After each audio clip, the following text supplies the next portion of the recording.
жемек болып, жортып келе жатса, жайылып жүрген құлынды көреді.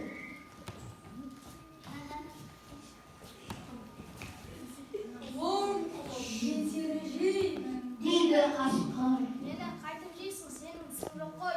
Дейді оған құлын. Ал міне менің түсім. Деді қасқыр.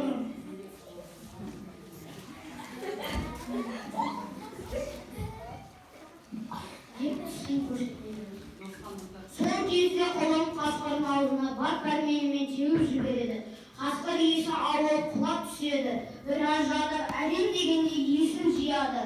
Аштық қысқан қасқыр тағы да аздап іздемек болады. Орманда аралап келе жатса, алдынан тігінші шығады. Тігінші темір тезін сілтеп қойып, ыңылдатып, ән салып келеді екен. Қасқыр оның жолын кескестеп тұра қалыпты. Тігінші, мен сені жеймін. Дейді тігінші қасқырға бір қарап алып.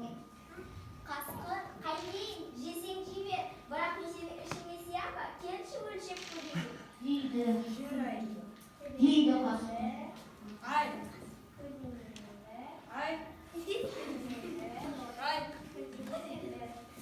Тігінші қасқырдың құйрығын мықты ұстап алады.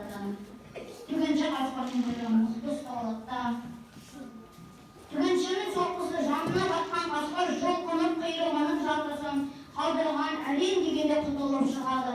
Қасқыр зорға ілбиіп келе жатып, жайылып жүрген ешкіні көреді. Ешкі, мен сені жеймін. Дейді қасқыр бар күшін жинап. Сен мені қалай жейсің, менің шандыр-шандыр болған етім, сенің тісіңді қинайды ғой. Одан да былай келсей, сен таудың етегіне барып тұр, мені аузыңа кетіп өзің түсей. Дейді ешкі. Қасқыр осылайша келе жатып теңеп бұта түбіне жатқан жігітті көреді.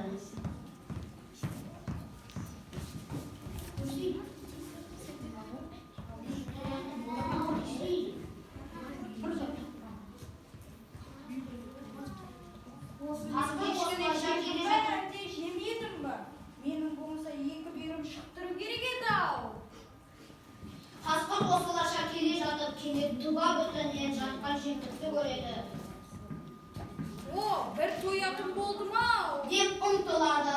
Бір тоятын болдым деп қуанып кеткен қасқыр жемтікке ұмтылғанда астында қақпан сарт ете қалады. Сөйтіп кезінде талай бейшараның көз жасына қалып, зар қақсатқан қасқыр тұтылып кеткен. бір азық жей алмадым-ау.